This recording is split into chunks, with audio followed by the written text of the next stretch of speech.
Saudariku yang saya cintai karena Allah, alhamdulillah kita diberikan kesempatan untuk bisa mempelajari sebuah tema yang sangat penting di dalam kehidupan kita. Di antara tema yang akan kita bahas pada sore hari ini adalah kesalahan-kesalahan dalam ibadah salat.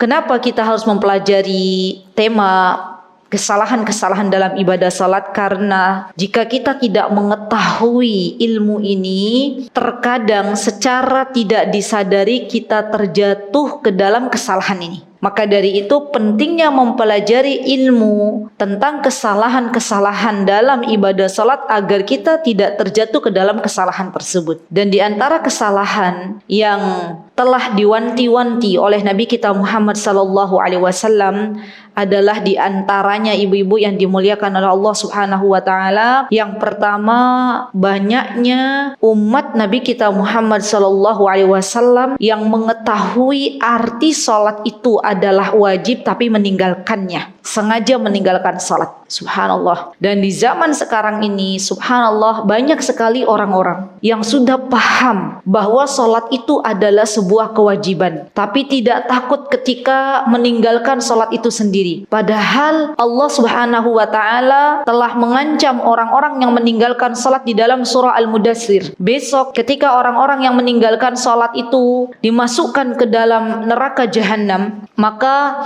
di antara penyebabnya adalah karena meninggalkan salat. Allah Subhanahu wa taala menerangkan dalam surah Al-Mudaththir, ibu kalau ada Al-Qur'an boleh dibuka ayat 42 ya. Allah Azza wa Jalla berfirman, a'udzubillahi minasyaitonirrajim, ma salakakum fi saqar qalu lam naku minal musallin. Lihat, orang-orang yang di dunia dia meninggalkan salat dan dimasukkan ke dalam neraka nanti di akhirat akan ditanya oleh Allah Subhanahu wa taala. Di antara penyebab mereka dimasukkannya oleh Allah Subhanahu wa taala ke dalam neraka adalah karena di dunia mereka meninggalkan salat. Allahu Akbar. Pertama kali nasihat yang mesti kita berikan kepada anak-anak kita, terutama yang sudah balik, teman-teman, adalah tentang perkara salat. Karena kalau perkara salat ini selalu dijaga, kalau perkara salat ini tidak ditinggalkan oleh anak-anak kita, maka Allah yang akan menjaga. Jikalau ibu-ibu ada kekhawatiran nanti bagaimana masa depan anak-anak kita, maka titipkanlah kepada Allah, didik anak-anak kita untuk membiasakan salat itu sendiri. Dan pastikan anak-anak kita salat. Ya, nasihat yang selalu kita berikan kepada anak-anak, nak, jangan tinggalkan salat. Jangan tinggalkan salat. Karena salat ini tiangnya agama. Salat ini kalau diibaratkan dengan bangunan, maka salat ini adalah tiangnya. Kalau tiangnya runtuh, semuanya runtuh. Minimal, kalaupun nanti suatu hari kelak, misalnya ibu tidak lagi berada di sampingmu, engkau sudah lepas dari penjagaan ibu, maka yang jangan pernah kau tinggalkan adalah salat. Ya, subhanallah. Itu terus yang kita nasihatkan kepada anak-anak. Menjadi catatan bagi kita. Sebelum kita mewanti-wanti anak kita untuk menjaga salat itu sendiri, maka berikan juga kepada anak-anak kita, kenapa engkau mesti salat? Karena kita sudah belajar ya keutamaan salat. Karena banyak orang-orang yang meninggalkan salat itu tidak tahu kenapa saya harus salat. Kita tahu bersama ya ibu-ibu, kita itu terkadang mengikuti sebuah amal ibadah hanya sebagai rutinitas semata dan tidak tahu apa keutamaannya dan bahaya ketika meninggalkan salat itu sendiri. Jikalau kita sebagai orang tua saja tidak tahu keutamaan salat dan bahaya meninggalkan salat, bagaimana dengan anak-anak kita? Kita harus belajar kembali apa keutamaan salat dan bahaya apa yang mengintai manakala seorang muslim dia meninggalkan salat secara disengaja. Subhanallah. Saya pribadi terkadang memisalkan kepada anak-anak, nak, kalau seandainya ada orang berbuat baik kepada kalian, terus berbuat baik, pastinya kan kita akan berbalas budi, kita akan mengucapkan terima kasih. Nah, sekarang Allah sudah memberikan nikmat kepada kita, banyak nikmat. Kadang sesuatu yang kita tidak minta, Allah kasih. Ya, subhanallah. Dan rasa syukur kita kepada Allah adalah dengan melaksanakan ibadah salat. Itu sederhana nasihat yang bisa kita berikan kepada anak-anak. Ya, jadi kalau kamu kepada orang saja yang sudah memberikan kebaikan kepadamu, kamu mengucapkan terima kasih, ya, ingin membalas budi bagaimana dengan nikmat yang telah Allah berikan kepada kita hari ini, ya, dan kepada kehidupan kita.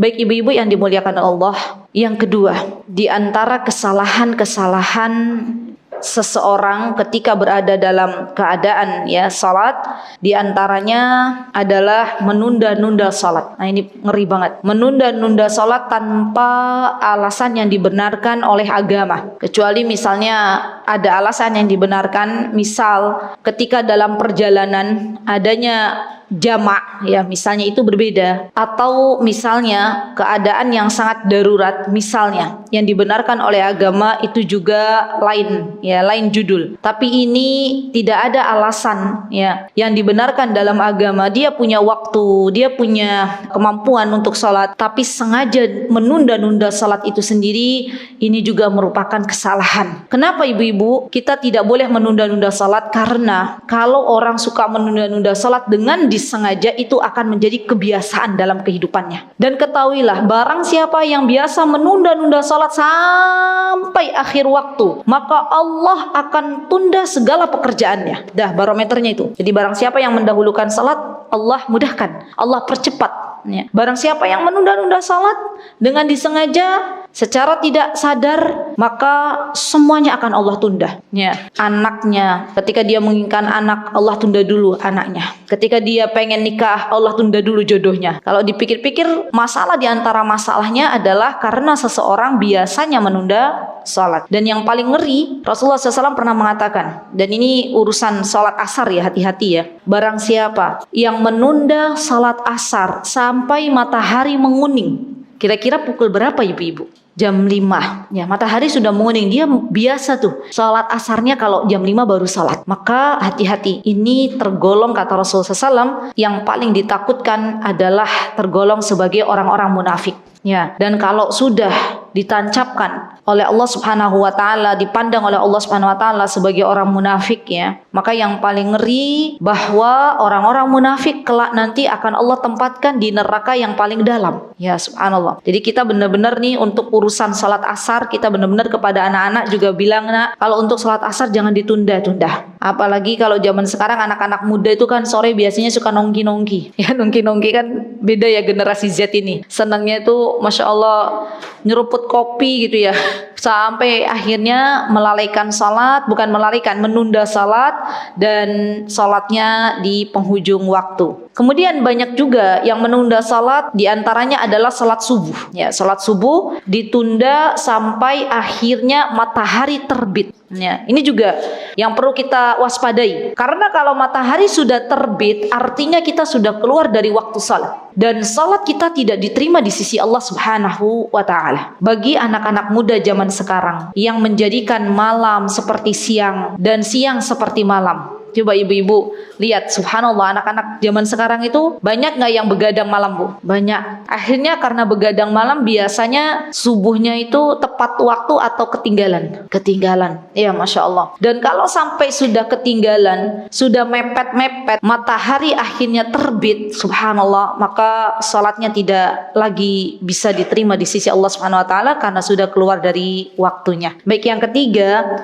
adalah tidak tumakninah dalam salat. Nah, ini juga kesalahan ya. Banyak orang-orang yang melakukan ibadah salat hanya sebagai penggugur dari sebuah kewajiban tanpa melihat adanya tumakninah atau tidak. Ibu-ibu masih ingat apa itu arti tumakninah? Selain konsentrasi, khusyuk. Selain khusyuk, betul, berhenti sejenak. Anggota tubuh kita itu merasakan adanya ketenangan. Kita tuh merasakan indahnya sujud, indahnya ruku. Dan subhanallah, yang paling sering orang akhirnya tidak tumaknina itu pada waktu sujud dan ruku. Percepat itu, dipercepat. Sujudnya twing gitu ya, langsung naik lagi. Ruku juga twing, langsung naik lagi. hati-hati, hati-hati. Karena tumaknina ini rukun. Catat baik-baik ya ibu-ibu, tumaknina ini rukun. Kalau rukunnya kita lewati, maka salatnya gugur. Ya, kan sayang, kita sudah salat, sudah menyiapkan dengan baik dengan berwudu, tapi kita tidak tumaknina, tidak berhenti sejenak. Dirasakan, kalau kita ruku, maka rasakanlah dengan penuh khusyuan bahwa anggota badan kita itu diam sejenak. Kalau kita sujud, rasakan bahwa sujud kita itu adalah sesuatu yang sangat luar biasa, karena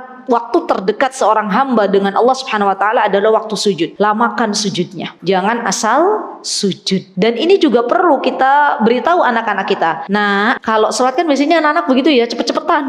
Malah sholatnya cepet-cepetan. Jangan cepet-cepet nak. Mau ngapain toh cepet-cepet nak, gitu ya. Diperhatikan ibu-ibu. Kalau anak-anak kita di rumah sholatnya masih cepet-cepet, kita bilang tumakninanya dijaga ya nak. Tumaknina itu rukun. Kalau bukan kita yang mengajarkan, siapa yang mengajarkan anak-anak kita? Dan ini menjadi bekal bagi anak-anak kita di masa depan. Baik, kemudian yang keberapa ibu-ibu? Yang keempat, melakukan gerakan-gerakan yang berlebihan di dalamnya. Misalnya memainkan jari jemari ya tanpa ada keperluan, atau tengok kanan dan tengok kiri. Itu gerakan yang sangat banyak ya. Jalan depan, jalan belakang tanpa ada sebuah keperluan, maka itu juga diantara gerakan yang tidak diperbolehkan dalam salat. Kemudian yang selanjutnya ibu-ibu yang mesti kita perhatikan juga adalah menutup mata ketika salat. Ini hati-hati. Ya, karena tidak pernah dianjurkan oleh Rasulullah SAW untuk kita salat itu menutup mata. Yang dianjurkan adalah melihat ke tempat sujud.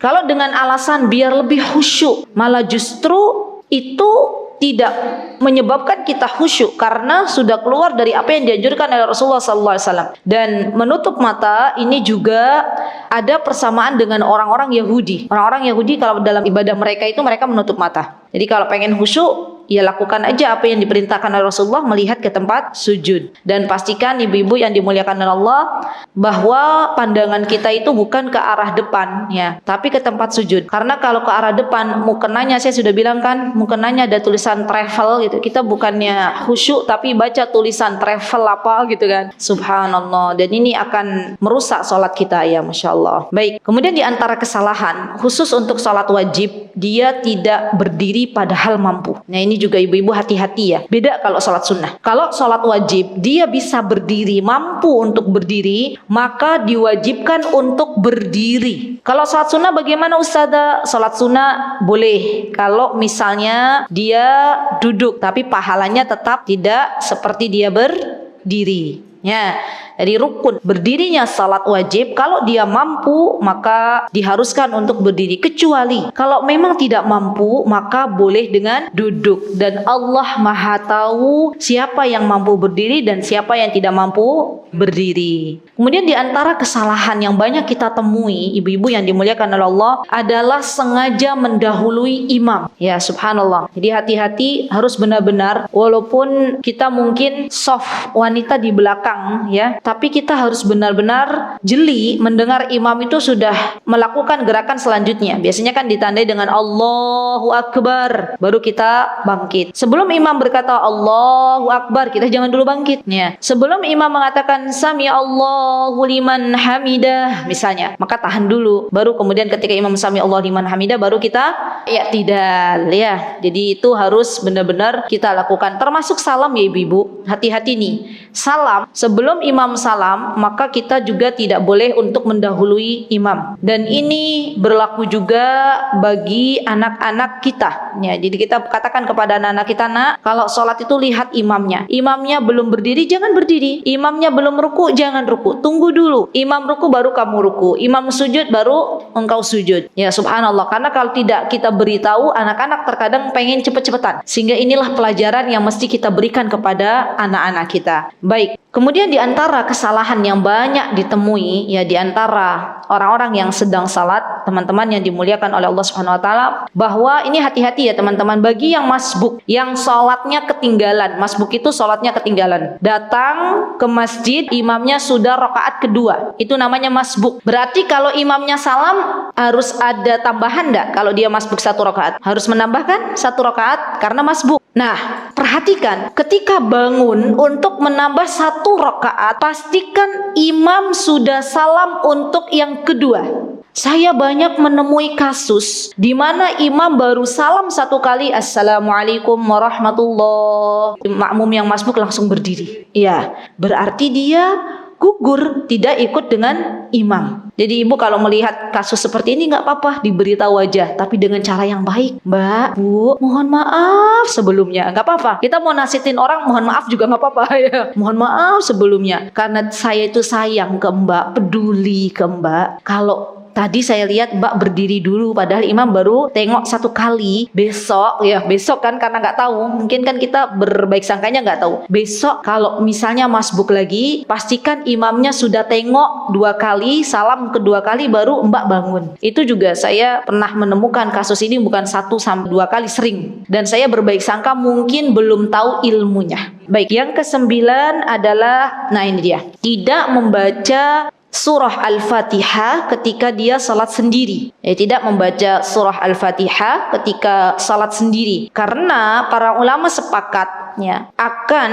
wajibnya seseorang membaca surah Al-Fatihah manakala dia salat sendiri. Beda kalau misalnya dengan imamnya jahar. Tahu Bu jahar ya? Dikeraskan suara Al-Fatihahnya, maka bagi makmum ada perbedaan pendapat para ulama. Ada yang mengatakan cukup mendengarkan imam saja, ada yang mengatakan bolehnya membaca surat Al-Fatihah ketika memang imam memberikan jeda waktu untuk makmum membaca surah Al-Fatihah. Tapi kalau sendiri dia harus membaca surah Al-Fatihah. Baik, kemudian kesalahan yang selanjutnya ibu-ibu, membaca ayat Al-Quran pada waktu ruku' dan sujud. Ya, termasuk di dalamnya doa-doa yang terdapat dalam Al-Quran itu sebaiknya tidak dibaca ketika sujud. Contoh misalnya doa dari Al-Quran itu Rabbana dhalamna anfusana wa illam taghfir lana wa tarhamna lanakunanna minal khasirin. Atau apalagi biasanya ibu-ibu baca Rabbana hablana min azwajina, begitu ya ibu-ibu baca itu kan. Nah, bacanya jangan pas sujud, bacanya jangan pas ruku, karena itu termasuk dari ayat Al-Quran. Kapan bacanya? Baca ketika ibu-ibu selesai tasyahud misalnya, ya, atau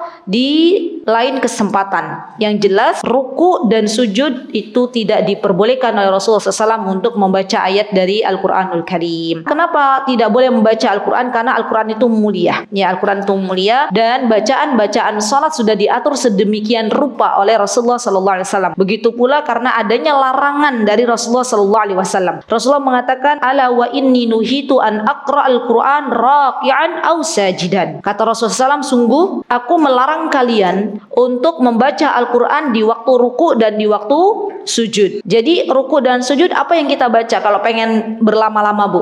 Mengulang-ulang bacaan doa ruku dan sujud. Ya, diulang-ulang. Boleh lebih dari 3 kali? Boleh. Itu kan 3 kali hitungan yang diperbolehkan. Kalau lebih juga boleh. Lebih dari 3 kali. Baik, kemudian di antara kesalahan yang mesti diperhatikan adalah mengangkat mata ke atas. Ya, mengangkat mata ke atas. Jadi sholatnya bukan menundukkan pandangan, tapi dia mengangkat ke atas. Ini juga ada sebagian orang yang melaksanakan sholat demikian. Subhanallah. Karena Rasulullah SAW pernah mengatakan, la yantihayanna aqwamun an raf'ihim absaruhum 'inda du'a'i fi shalah ila as-sama'i aw la tahfadhanna absaruhum. Kelak ada orang-orang dari kaum yang mana dia salat tapi mengangkat kedua matanya ke atas langit. Padahal itu tidak ada anjuran dari Nabi kita Muhammad sallallahu alaihi wasallam. Ibu-ibu pernah ketemu enggak sama orang yang salat begitu? Pernah enggak berjumpa dengan kondisi seperti itu? Belum ya? Ya mungkin nanti kalau ibu-ibu pas lagi berada di Mekah misalnya, ya melihat orang kan dari seluruh negeri ada. Kalau ada orang gerakan begitu, ya masya Allah, itu adalah termasuk larangan yang dilarang oleh Nabi kita Muhammad sallallahu alaihi wasallam. Baik, kemudian di antara yang tidak diperbolehkan, ya kesalahan-kesalahan dalam sholat adalah di antaranya namanya duduk iq'ah. Iq'ah itu Bu, menegakkan betisnya ditegakkan. Dibayangkan aja, ininya betisnya duduk, betisnya ditegakkan, tangannya di ke belakang. Coba ibu praktek, ya ke belakang. Ini nggak boleh. Mungkin ada. Ini dilarang oleh Rasulullah SAW. Artinya kan, subhanallah, Rasulullah kan apa yang diucapkan, disabdakan oleh Rasulullah SAW itu adalah wahyu. Ya, Berarti akan ada orang yang duduk seperti itu. Iya, subhanallah. Kalau tidak ada mesti Rasulullah nggak melarang. Subhanallah. Tapi kita nggak tahu. Masa ya ono sholat kayak gitu orang gitu ya. Belum aja kita ketemu sama orang begitu. Betul. Gerakan-gerakan aneh. Iya. Jadi yang seperti itu tidak diperbolehkan dan itu kesalahan dalam salat. Dan ada itu sampai namanya ada khusus definisinya namanya duduk iq'ah. Itu nggak boleh. Ya. Iq'ah pakai ain, pakai qaf. Iq'ah. Baik. Kemudian di antara kesalahan juga ini nih. Berjalan di depan orang yang sedang sholat dan orang tersebut sudah menempatkan sutroh di depannya. Di antara kesalahan yang ditemui adalah dia sengaja berjalan di depan orang sholat padahal orang sholat tadi sudah menaruh sutroh. Kita sudah belajar ya apa itu sutroh. Masih ingat gak ibu-ibu? Apa itu sutroh? Pembatas ya, agar orang lain bisa tahu kalau kita ini loh batas saya salat. Lah kalau ada orang dia sengaja lewat, itu adalah perkara yang tidak diperbolehkan. Lihat ibu-ibu, sampai-sampai Rasulullah mengatakan lau ya'lamul maru baina yadayil musalli madza alaihi lakana an yaqifa arba'ina khairan min an yamurra baina yadayhi. Kalau orang paham bahaya melewati orang sholat yang ada di depannya, kalau dia tahu bahayanya, dia akan lebih memilih untuk berhenti 40. Para sahabat waktu itu berselisih pendapat. Ada yang mengatakan 40 hari, ada yang mengatakan 40 tahun. Ya. Maksudnya bisa dipahami Bu, kalau orang itu paham bahayanya yang akan didapatkan, nanti ketika dia melewati orang sholat, dia akan lebih memilih untuk berhenti selama 40. Ya, Rasulullah waktu itu tidak mengatakan 40 hari atau 40 tahun. Para sahabat yang bertanya-tanya dengan sahabat lainnya, ini yang dimaksud 40 hari atau 40 tahun. Sama aja 40 hari juga lama ya Bu. Ini menunjukkan bahwa bahayanya orang ketika melewati orang yang sedang salat. Dan ini pun kita ajarkan kepada anak-anak kita. Anak-anak kita. Ibu-ibu yang dimuliakan Allah, kalau ada, ini beda ya. Kalau misalnya ada orang mau lewat ya, kita membiarkan saja orang lewat tersebut dan tidak berusaha untuk menghalaunya, kita juga kecipratan dosanya. Jadi minimal ketika ada orang mau lewat, kita apa Bu? Dihalau, dibeginikan. Kalau dia tetap nerobos, maka dosanya dosa dia. Ya. Kan mungkin loh, ada kan? Ya ada. Dan nanti kalau sudah selesai kita salat, ya kita beritahu. Berbaik sangka, mungkin dia nggak tahu hukumnya. Jadi Mbak, ya nanti besok-besok kalau ada orang salat jangan diterobos ya. Tadi saya sudah begini tuh, maksudnya adalah menghalangi. Karena kan begini loh Bu. Zaman kita itu zaman dimana banyak kebodohan di mana-mana merajalela. Ya. Dan orang banyak memprioritaskan untuk mengejar dunianya masing-masing, tanpa mempedulikan ajaran agamanya. Bagi kita, saya yakin kita yang belajar di sini itu sudah paham bahwa melewati orang sholat tidak boleh. Tapi tidak dengan orang yang di luar sana. Mereka mungkin menganggap itu adalah hal yang biasa. Ya. Maka dari itu kewajiban bagi kita untuk memberitahukan teman-teman atau orang-orang yang memang belum tahu bahwa bahaya melewati orang sholat itu sangat luar biasa. Baik, kemudian di antara perkara yang merupakan kesalahan-kesalahan di dalam sholat adalah dia tidak mengikuti gerakan imam ketika datang terlambat. Jadi maksudnya dia tuh nunggu lama gitu kan. Kalau misalnya ibu masbuk, imamnya lagi sujud, ibu masuk takbir Allahu Akbar atau ikut sujud? Ya oke. Tapi kan maksudnya nggak nunggu imamnya nanti di rakaat kedua ya. Dan yang ibu lakukan itu tidak terhitung salat. Batasannya apa? Batasannya ruku. Ya, ibu datang ke sini, imamnya ruku. Ibu dapat rukunya, berarti itu dapat 1 rakaat. Ya, batasannya itu.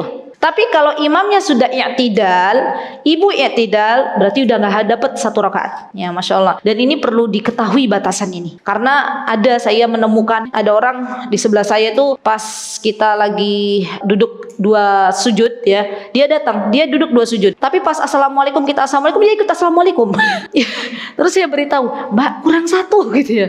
Oh iya, tadi kan saya dapat gitu ya. Subhanallah, batasannya ruku. Ya masya Allah. Ada orang-orang yang begitu Bu. Maka dari itu kita beritahu tahu, terutama anak-anak, batasannya nak ruku. Ya, kalau kamu dapat ruku bersama imam, artinya kamu dapat 1 rakaat. Kalau tidak, berarti harus menambah 1 rakaat. Baik. Di antara kesalahan juga makan dan minum dengan disengaja. Makan dan minum dengan disengaja. Mungkin nanti untuk masa sekarang kita mungkin belum menemukan orang makan dan minum dengan salat, tapi kita nggak tahu di masa yang akan datang bagaimana, ya kan? Bisa jadi kan sekarang subhanallah zamannya ikut yang sedang ngetren, iya kan? Ya la haula wala quwata illa billah. Ibu-ibu nih contoh ya, sesuatu yang ngetren yang banyak diikuti. Pernah kan waktu itu ada kasus ya, mohon maaf sedang ngetren, mohon maaf sekali, orang makan dengan miniatur toilet itu loh. Kan pernah ngetren begitu kan? Orang dulu nggak akan terfikir seperti itu, kan sebuah hal yang menjijikan, ya kan? Loh, makanan kok disandingkan dengan itu? Orang zaman dulu kita lagi makan, ada orang berbicara masalah itu aja kita saru, nggak boleh. Orang lagi makan kok berbicara masalah ke belakang gitu ya. Kan orang zaman dulu begitu ya Bu ya. Dan gak ada terfikir kok disandingkan dengan seperti itu gitu loh. Terjadi tuh pada zaman generasi sekarang. Subhanallah. Jadi ini perlu ini subhanallah, unggah-ungguh gitu ya, apa ya istilahnya ya. Tata kromo yang memang itu tidak bertentangan dengan syariat, itu perlu dilestarikan. Kecuali yang bertentangan dari syariat itu yang tidak kita lestarikan ya, Masya Allah. Jadi ada benernya juga, maksudnya orang tua yang kalau makan jangan bilang-bilang kayak gitu ya, itu nggak baik. Subhanallah. Dan nggak ada terfikirkan sama sekali koyo iso orang makan kok dengan tapi memang itu jadi viral ya Mbak ya. Jadi subhanallah, jadi wah ngeri lah subhanallah. Malah dinamakan dengan sebuah inovasi. Mungkin zaman nanti orang lagi makan dengan salat dengan makan itu mungkin inovasi, begitu ya. Padahal ini adalah hal yang bisa membatalkan ibadah salat itu sendiri. Jadi makan, minum dengan disengaja, maka itu ibadah salatnya batal. Ya ibu-ibu moso yo ono orang salat makan. Ya Rabbana. Taib. Kemudian di antara kesalahan ya, ketika kita sedang salat, misalnya salat berjamaah, kita mengeraskan suara kita sampai akhirnya mengganggu orang-orang yang ada di sekitarnya. Mengeraskan tuh misalnya kita lagi baca gitu ya, bacaan salat. Itu boleh kita berucap tapi sekedar didengar oleh telinga kita tanpa harus dikeraskan. Kan orang butuh kehusyuan. Kalau kita pengen sampai khusyuk gitu, Bismillahirrahmanirrahim gitu misalnya ya. Sampai yang sebelah tuh sampai berisik banget sih gitu ya. Nah, itu yang nggak boleh. Ya subhanallah. Ada orang-orang yang begitu. Ya Masya Allah. Kalau ditanya kenapa kok sampai bisa seperti itu, kayaknya kalau nggak dikeraskan suaranya tuh nggak afdal katanya gitu ya, Masya Allah. Padahal itu adalah sesuatu yang dilarang oleh Nabi kita Muhammad SAW kalau kita sedang berada dalam banyak orang gitu ya. Ya cukup berdoa itu tidak dengan keras, karena kan ibadah salat ini dalam rangka doa. Karena Allah Subhanahu Wa Taala zat yang maha mendengar apa yang kita ucapkan. Bahkan Allah Subhanahu Wa Taala adalah zat yang maha mengetahui apa yang ada di dalam dada-dada kita. Dan Allah Subhanahu Wa Taala adalah zat yang maha mendengar setiap apa yang dilakukan atau dibicarakan oleh binatang-binatang yang dia berjalan di malam hari di batu yang hitam dan berwarna gelap. Itulah Allah Subhanahu Wa Taala. Ketika kita berdoa tidak perlu mengeraskan suara kita, karena Allah zat yang maha mendengar dan pendengarannya berbeda dengan pendengaran makhluknya. Baik, di antara kesalahan juga adalah ini nih ibu-ibu, mohon maaf sekali, saya harus berkata walaupun mungkin perkataan saya mohon maaf kurang berkenan, tapi saya hanya memberitahu. Ya monggo nanti ibu-ibu bagaimana, tidak merapatkan soft. Ya, di Indonesia yang tercinta ini kan biasa kalau kita sholat bawa sajadah ya, dan sajadahnya tuh besar-besar gitu ya. Dan itu sudah menjadi apa ya ibu-ibu ya? Kayaknya kalau kita tuh sholat ya jadi sajadah sendiri gitu. Ya nggak sih, itu sebagai apa tuh? Kebiasaan. Ya, padahal sebenarnya kalau kita sholat di sajadah kita sendiri, orang lain sholat di sajadahnya sendiri, itu kan akhirnya jadi renggang softnya. Dan kalau renggang softnya akan sangat mudah disisipi oleh syaitan. Makanya subhanallah kata Rasulullah SAW ya, ketika akan dimulai sholat, sawu sufufakum, luruskan softnya, rapatkan softnya. Itu adalah sebuah anjuran dari Rasulullah SAW. Jangan kaget kalau sampai mungkin ada di antara kawan kita yang sudah paham merapatkan soft, ya kemudian mencari kaki kita. Saya tuh pernah diceritain Bu sama seseorang. Jadi dia tuh udah tahu pas sholat dia cari yang jamaah sebelah sini ke samping lagi gitu ya. Dicari lagi ke samping lagi, ini gimana ya, Masya Allah. Jadi seharusnya memang rapatkan soft, ya dirapatkan softnya, Masya Allah. Nah kecuali karena pandemi, ya itu berbeda ya. Kalau pandemi kan kan kita menuruti pemerintah. Kalau kata pemerintah menjaga jarak, ya kita jaga jarak. Ya kecuali ada udzur. Jangan sampai karena ada peraturan menjaga jarak kita nggak mau jaga jarak. Menjaga jarak itu adalah hal yang diperintahkan oleh pemerintah dan kita wajib mengikuti ulil amri. Begitu ya Ibu ya. Ya kecuali pandemi maka jaga jarak. Baik. Kemudian di antara yang biasa ditemukan kesalahan-kesalahan adalah mengangkat kaki ketika sujud. Paham dah Bu? Dijengkit-jengkitin. Ya, itu juga nggak boleh. Harusnya kan kalau kita sujud itu kan jari jemari kita itu nempel ke lantai ya, ke ubin, ke karpet ini. Jadi tidak diangkat. Dan yang namanya sujud itu berapa anggota badan? 7 yang harus kita tempelkan. Ya, termasuk diantaranya kening ya sampai sini, kedua tangan ya, mana lagi? Lutut ya, dan belakang kaki. Ya, begitu ya Bu ya. Ada tuh orang sholat dijengit-jengit gitu ya. Itu juga kesalahan yang tidak diperbolehkan dalam ibadah salat. Baik. Kemudian di antara kesalahan juga adalah membaca Al-Quran tidak disertai dengan tajwid yang benar, malah justru terjatuh ke dalam lahan jali. Nanti saya akan terangkan apa itu lahan jali. Ini juga kesalahan. Contoh Bu, lahan itu kesalahan dalam membaca Al-Quran. Dibagi menjadi 2. Ada lahan jali, ada lahan khafi. Lahan jali itu adalah kesalahan ketika kita membaca Al-Quran dan sudah keluar dari maknanya. Kalau lahan khafi itu kesalahan dalam membaca Al-Quran tapi tidak sampai keluar dari maknanya. Contoh misalnya, ada orang baca begini. Alhamdulillahi Rabbil Alamin. Itu menurut ibu-ibu lahan jali apa lahan khafi? Jali. Karena sudah merubah makna. Dan subhanallah, saya sama suami pernah sholat di masjid itu, imamnya bacanya seperti itu. Imam loh Bu. Terus gimana? Ya kita bicara baik-baik. Bicara baik-baik. Karena kan biasanya yang imam seperti itu mohon maaf sekali. Biasanya orang sepuh. Jadi ngalamin ya. Atau misalnya Maliki Yaumiddin. Dia ma-nya kurang. Maliki Yaumiddin. Kecuali kalau dalam bacaan yang lain itu beda. Tapi kan kalau kita di Indonesia kan bacaannya bacaan riwayat Asim, yang mana kita Mali, ya bukan Maliki. Nah, ini juga adalah perkara-perkara yang mesti kita perhatikan. Minimal Bu, minimal. Kalau kita mau baca Al-Quran, mau tahsin, kita pertama kali yang perlu diperbaiki bacaan kita adalah surah Al-Fatihah.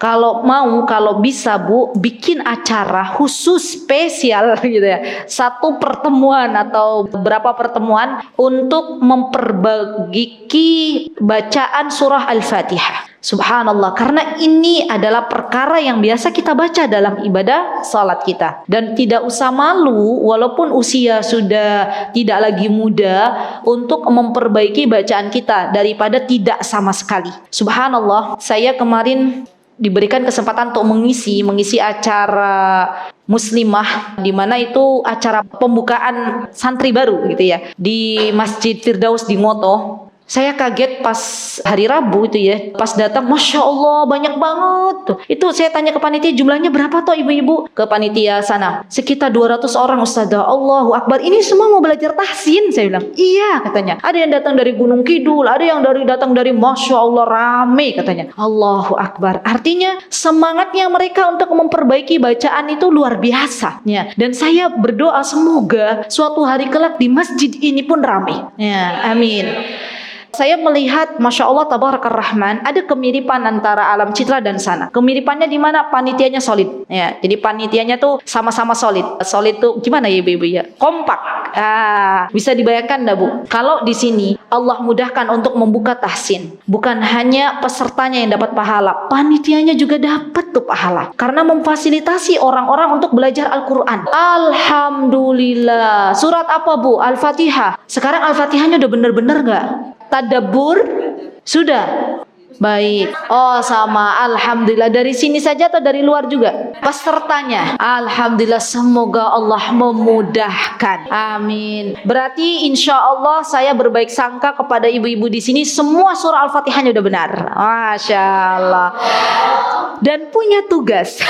Apa tugasnya? Ajarkan anak-anak. Ya, itu tugasnya. Subhanallah Bu, ibu ngajarin surah Al-Fatihah kepada anak-anak. Ya, anak-anak kita dihidupkan oleh Allah usianya panjang. Masya Allah, kita sudah terbujur kaku di kubur, kita dapat aliran pahala surah Al-Fatihah dari anak kita yang membaca surah Al-Fatihah. Mudah-mudahan Allah Subhanahu wa taala memudahkan kita untuk bisa memperbaiki ibadah salat kita. Mudah-mudahan Allah menerima ibadah salat kita. Rabbana taqabbal minna innaka antas samiul alim wa tub alaina innaka antat tawwabur rahim. Rabbi ja'alna muqimas salah wa min dzurriyyatina rabbana wa taqabbal du'aina. Kita memohon kepada Allah agar Allah mengaruniakan kepada anak keturunan kita untuk mencintai ibadah salat, ya, sebagaimana doanya Nabi Ibrahim alaihissalam. Beliau senantiasa berdoa kepada Allah, Rabbi ja'alni muqimas salah wa min dzurriyyati. Catat Bu doa ini, ya, sudah hafal ya insyaallah ya, dan sering diulang-ulang, maka Allah akan jadikan anak keturunan kita orang-orang yang mencintai ibadah salat itu sendiri. Barakallahu fikunna jami'an. Ibu-ibu, itu yang bisa saya sampaikan dalam kesempatan yang berbahagia ini.